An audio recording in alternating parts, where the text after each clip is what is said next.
thank thee each morning for a newborn day, where we may work the fields of new mown hay. We thank thee for the sunshine and the air. Ces belles paroles que Christ prononça juste avant de quitter ce monde en notre faveur. Nous te croyons, Père. La gloire que tu nous as donnée est réelle.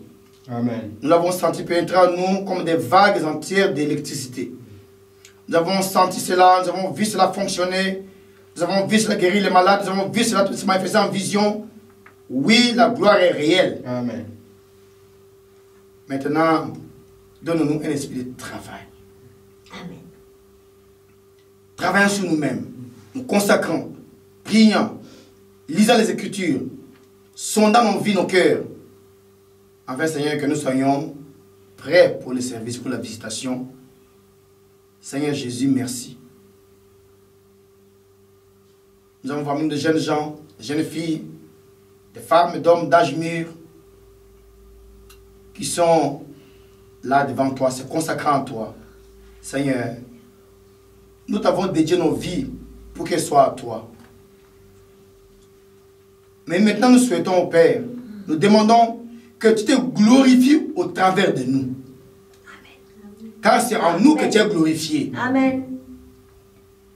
C'est quand nos vies sont transformées et que nos vies exhalent le bon parfum de Christ, que nos vies manifestent ta puissance, que tu es glorifié.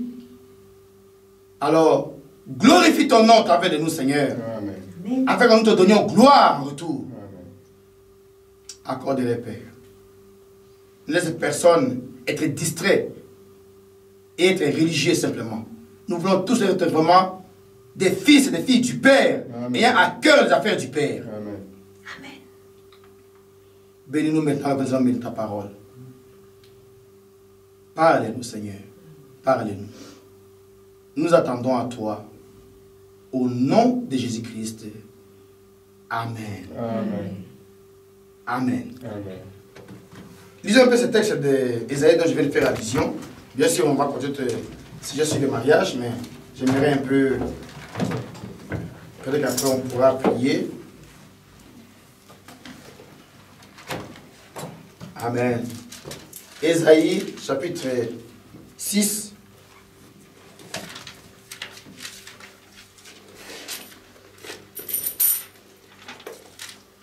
L'année de la mort du roi Osias, j'ai vu le Seigneur assis sur un trône très élevé, et les pans de sa robe remplissaient le temple. Des séraphins se tenaient au-dessus de lui.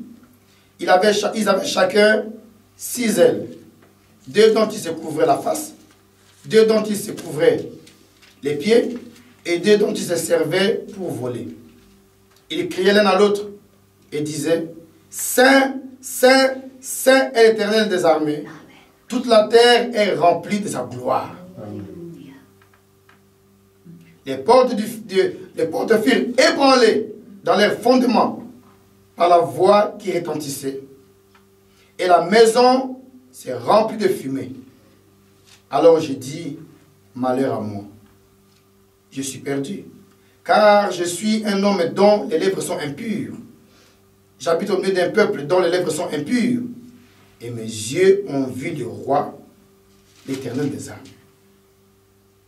Mais l'un des séraphins vola vers moi, tenant à la main une pierre ardente qu'il avait prise sur l'autel avec des pincettes. Il en toucha ma bouche, vous voyez, et me dit, ceci a touché tes lèvres, ton iniquité est enlevée, et ton péché est expié. J'ai entendu la voix du Seigneur disant, qui enverrai-je? Et qui marchera pour nous? J'ai répondu, mais voici, envoie-moi. Amen. Amen. Que le Seigneur ajoute la bénédiction à l'étude de sa parole. Amen. Amen. Vous vous asseoir, frères et sœurs. Vous voyez? Donc, c'est de ça que je parle. Observez que Ésaïe est appelé un prophète, un prophète. Mais quand il vient de la présence du Seigneur, il se rend bien compte que quelque chose lui manque, ou il se rend compte de son état. Amen. Nous tirons sur la leçon que tu peux être un pécheur et pourtant Dieu te fait grâce de le voir. Amen. Amen. Vous comprenez? Amen. Ça ne veut pas dire que tu es saint. Il faut qu'après, tu prennes conscience que tu es un pécheur et que tu appelles la grâce de Dieu pour que tu sois purifié. Amen. Amen. C'est très important, frères et sœurs. Donc, nous devons véritablement prendre conscience que Dieu ne peut pas t'envoyer tant que tu n'es pas entièrement purifié. Amen. Et si Dieu te visite aujourd'hui, il te visite pour un travail dans l'église locale, il te visite pour un travail dans le corps de Christ, mais il exigera et il exige de toi que tu sois saint, conforme, afin que le don fonctionne. Amen. Et vous comprenez? C'est très important. C'est pourquoi nous devons faire ce travail sur nous-mêmes. Nous devons travailler sur nous-mêmes. Croire la parole, nous exercer à beaucoup prier. Vous voyez, c'est très important. Beaucoup prier. Interpréter la prière, lis ta Bible, chante, jusqu'à ce que tu te donnes, que tu es en train de pousser des alléluia, des amens toi-même. Il faut que ça t'arrive. La prière n'est pas quelque chose de... On n'est pas en train de courir derrière toi. Pas un peu de temps pour dire, bon, là vraiment aujourd'hui, je suis là, je vais prier, je vais adorer le Seigneur, jusqu'à ce que je me découvre en train de dire des choses auxquelles je n'avais pas pensé. En train de me réjouir. La prière, ce n'est pas simplement, tu as prié rapidement, c'est fini, tu te lèves, tu n'as pas... Non. Non. Entrez en adoration.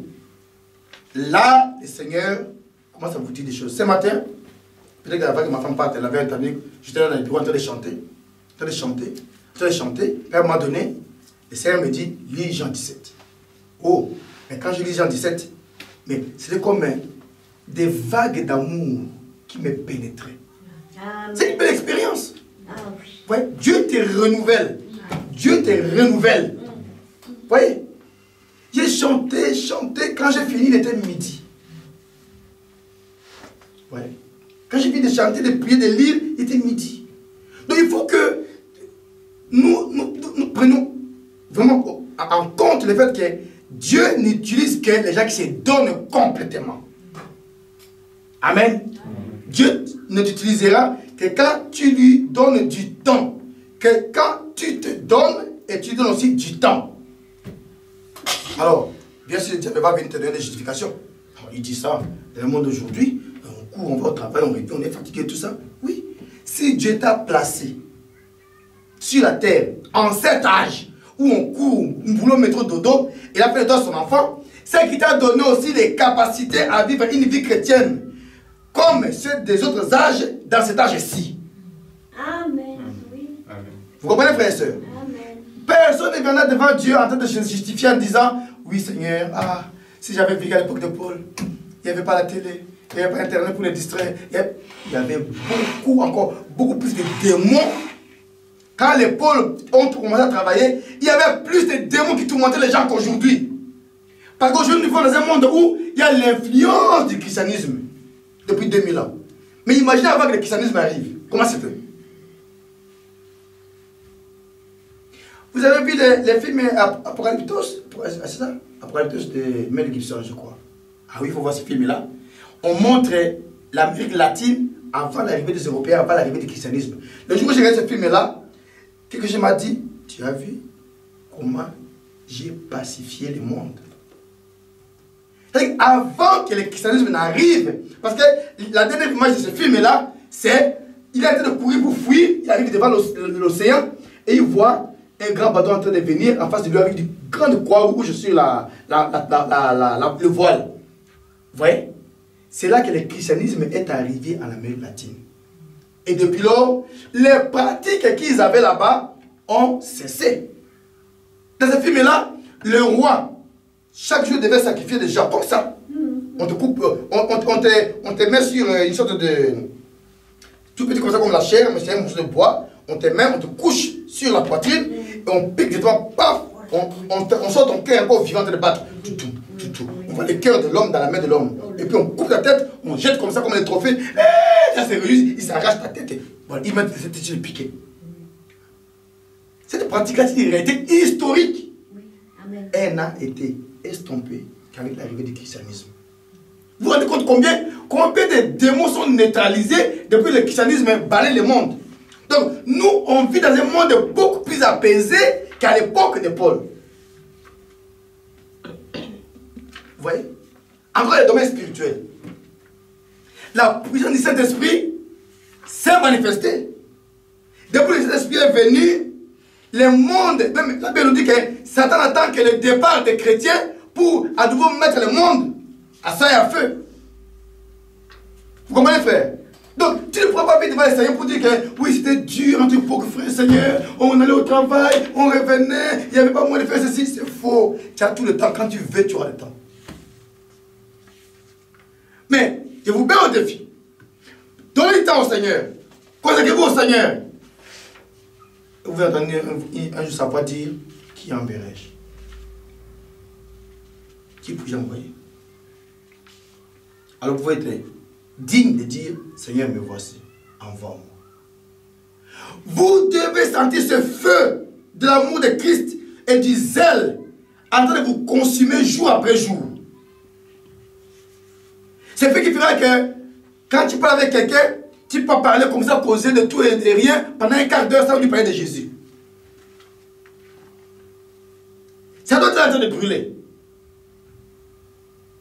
C'est comme ça que vous savez que le Seigneur est avec vous. Mais quand ça devient froid, quand ça devient de la religion, j'étais à l'église, c'est fini, c'est bon, j'ai fait mon devoir. Tu n'as rien. On ne peut pas être en train de brûler d'amour pour quelqu'un sans parler de lui. Vous voyez? Mais d'abord, il a fallu que les prophètes soient purifiés. Nous, aujourd'hui, nous avons le sang de Jésus. Amen. Pour nous purifier de nos fautes, de nos péchés. Nous avons le Saint-Esprit pour consumer en nous le mal. Et nous faire paraître devant Dieu digne de le servir. Servir, ce n'est pas seulement prêcher la parole du haut de la chair. On peut témoigner partout. On peut prendre des choses dans l'assemblée. On peut faire beaucoup de choses pour le Seigneur. Beaucoup. Ouais. Seigneur, pose la question. Que puis-je faire pour te plaire? Que puis-je faire pour mieux te servir? Ça n'est pas interdit. Faites-vous cet examen. Et j'ai encore la joie que j'ai eue les premiers jours après mon baptême. Si oui, est-ce que cette joie va croissant ou elle a diminué? C'est là que vous êtes sans vous-même où vous vous tenez avec le Seigneur. La Bible nous dit à Corinthiens, examinez-vous vous-même et voyez si vous êtes encore dans la foi. Amen. Nous devons nous examiner jour après jour.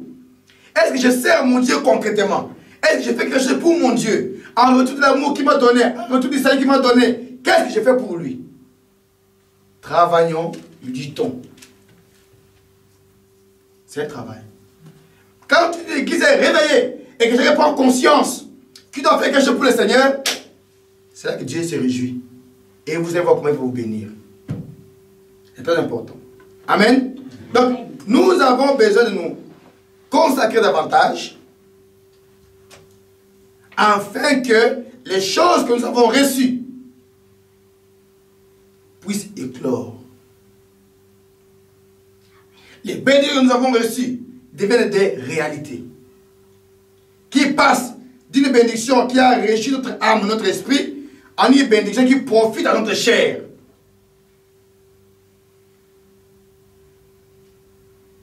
Amen. Amen. Alors là, on dira oui, Dieu est parmi nous. Qu'on voit que par notre témoignage, les âmes sont gagnées. Qu'on voit que parmi nous, les dons spirituels sont manifestés. Ouais. Qu'on voit que parmi nous, il y a de la joie. Et une joie assumée. Il y a des ailes pour le Seigneur. Il y a la sorte de la parole de Dieu. C'est ça. Amen. Ce n'est pas le reproche que je vous fais, c'est un conseil. Ouais. C'est très important que nous changeons d'attitude. C'est ce que je vous ai dit. Ne soyons plus ceux qui demandent, Seigneur, fais ceci pour nous. Non. La chose est venue. Nous la croyons, nous l'acceptons. Nous allons agir en conséquence. C'est tout. Amen. Ainsi, travaillons sur nous-mêmes. Travaillons et luttons. Lutter, c'est, je sais que dans ma marche spirituelle, quand je vais marcher, il y a des choses qui me calent. Je dois lutter pour l'écarter du chemin. Tout à l'heure, j'ai donné le témoignage aux sœurs. Quand, même à nous qui sommes ici en train de vous servir, ça vous arrive, hein? Quand tu veux prier, tu te lèves avec le cœur joyeux. Aujourd'hui, je vais aller prier. Le téléphone va sonner. On te pose un problème urgent que tu dois résoudre. Ça m'est arrivé hier. Je me lève bien, l'après-midi, je vais prier. Une dame m'appelle. Ah, monsieur Ndimba, votre voiture là, tout ça. Ça devient un problème, mais appelez ici, appelez. J'ai été comme ça détourné de la prière. Vous voyez? Ça, par exemple, si je dis que, je pas encore. Ah, ok. C'est un jeu de Satan. Il m'a détourné de la prière alors que j'étais dans la joie, je voulais aller prier. Ok, d'accord. Désormais, on verra. Vous voyez? Donc, ce sont toutes ces choses-là. Tu as des poches de résistance de Satan qui font que tu n'es pas libre pour servir ton Dieu. Il faut que tu aies triomphe d'abord. Que tu aies une certaine maturité où tu sais voir venir Satan venir. Vous voyez? Tu sais voir venir, il commence comme ça, il va atteindre tel point. D'accord. Tu mets un frère. Quand tu es tellement exercé comme ça, tu es alors libre. Tu peux alors être entièrement au service du Seigneur. Quand tu prends une décision, je vais servir, je vais prier, je vais lire la Bible, je vais aller témoigner, je vais faire quelque chose, il n'y aura rien pour te bloquer. Tu es maître des circonstances. Vous voyez, souvent on dit, frère Branham, lui vraiment, hein, il savait maîtriser. C'est frère Eddie Biscard qui donne le témoignage que frère Branham semblait avoir la maîtrise de toutes les situations. Mais ce n'est pas l'homme Branham, c'est le Seigneur en lui. Amen. Vous voyez? Parce qu'il s'était donné. Abandon. Vous voyez? Comme les Anglais disent surrender. Ils ont pris un peu de français. Cette phrase, c'est eux qui nous ont imités. Donc, se rendre. Quand on se rend, on fait comme ça. J'abandonne. Je marche plus sur ma propre pensée, sur mes propres voies. Seigneur, je vais marcher comme toi tu veux. Ouais. Très important. Amen. Ainsi, faites cet effort-là pour que le Seigneur vous bénisse. Il y a beaucoup de choses. Quand on dit devant le Seigneur, quand tout paraît en train de mourir dans les péchés. Et nous connaissons la vérité. Car nous dit ce jour-là. On a entendu Frère Nash dire ici, la lumière brille mieux dans les ténèbres. Amen. Et nous sommes la lumière du monde. Est-ce que nous brillons dans les ténèbres de Paris? Vous voyez? Peut-être que nous attendons que le Seigneur vienne d'abord faire que... Frère, je vous pose une question. Si aujourd'hui, par exemple, quelqu'un tombe ici, meurt, les médecins viennent, les SAMU viennent, disent, bon, il est mort. Après, par exemple, j'ai prié pour lui et il est ressuscité. Vous parlez ça, vous donnez les ailes d'aller témoigner dans les rues. Vous allez vous réjouir, puis ça va, vous allez demeurer les mêmes choses. Oh Seigneur, encore. Vous voyez, finalement, on est devenus des consommateurs de l'évangile, des consommateurs du glorieux, du merveilleux, sans rendre rien en retour. Dieu ne veut pas ça. Dieu ne veut pas ça. Dieu veut des enfants qui ont pris conscience, mais je n'ai pas besoin de merveilleux, je n'ai pas besoin de miracles, je suis un fils de Dieu, je suis déjà sauvé, j'ai la vie éternelle, maintenant je suis ici pour servir le Père. Et hop, on est parti. Quand on est parti, naturellement, le merveilleux accompagne cela. Frère me dit, quand vous êtes dans l'évangélisation, quand vous êtes pour évangéliser, vous êtes dans la volonté parfaite de Dieu. Pourquoi? Il a dit, allez, faites de toutes les nations des disciples. Amen. C'est la volonté parfaite. Amen. Que Dieu soit béni. Ainsi que le Seigneur vous fortifie, jeunes gens, on va commencer à avoir nos réunions entre moi et vous. Préparez-vous. Je vais vous montrer comment servir le Seigneur. Vous voyez? Comment servir le Seigneur. Et je vous fais une remarque. Allez étudier ça. Frère Nash nous a dit ici que 2 personnes dans la Bible ont eu le privilège d'être appelées bien-aimées. Vous vous souvenez encore de ça? C'est de qui et qui? Daniel et John. Voilà. Daniel et Jean. Maintenant, observé que ces deux-là ont servi Dieu depuis leur jeunesse. Amen. Quand ils ont commencé à servir Dieu, ils étaient des jeunes garçons. Oui. Prenez le livre de Daniel au début du lycée. Et Daniel et les autres ont dit non, nous ne mangerons pas de la nourriture du roi. Nous ne voulons pas nous souiller avec quoi que ce soit. Nous mangerons les légumes. Oui. Vous comprenez? Nous mangerons les légumes. Nous ne voulons pas nous souiller. Quelle fidélité. Amen. Donc, ils ont tenu comme ça toute la vie à Babylone sans jamais se compromettre. Amen. Amen. Amen. Frère, quelle grande bénédiction que d'être dans le secret de Dieu. Parce que ce qui a été donné à Daniel, c'était le secret caché en Dieu. Oui. Que Dieu lui envoie l'ange Gabriel pour lui dire, dès que tu as commencé à prier, tu as été exaucé. Parce que tu es un bien-aimé. Maintenant, je viens te révéler, voilà ce que Dieu a prévu pour ton peuple. Ça sera comme ça, ça sera comme ça. Frère, mais beaucoup de gens n'ont pas eu ça. Même beaucoup de prophètes n'ont pas eu ça. Vous voyez? La Bible dit qu'ils sondaient, ils voulaient comprendre comment seraient ces choses. Mais à Daniel et à Jean, ça te dit clairement. Jean était le plus jeune apôtre de Jésus. Il est mort, le vieillard, le dernier. Mais avant sa mort, Dieu lui a donné toute la suite du plan. Il dit, bien aimé, regarde ce que je vais faire. Il a tout montré. Vous voyez?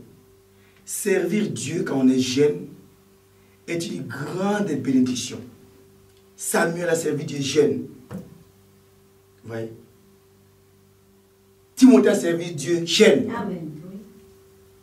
C'est pas... Aujourd'hui, ça t'avait dit non, non, non.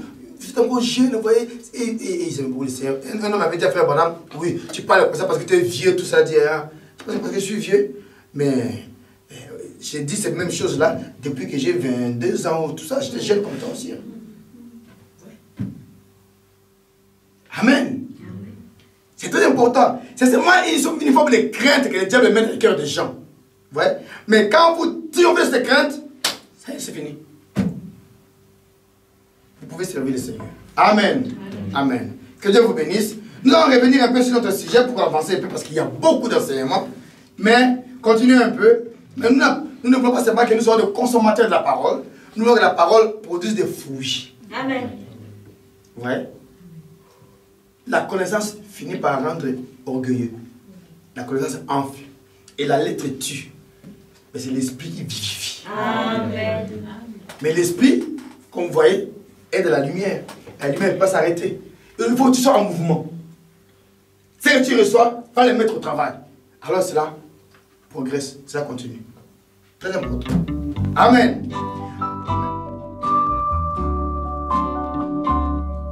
We thank thee each morning for a newborn day where we may work the fields of new mown hay. We thank thee for the sunshine and the air that we breathe.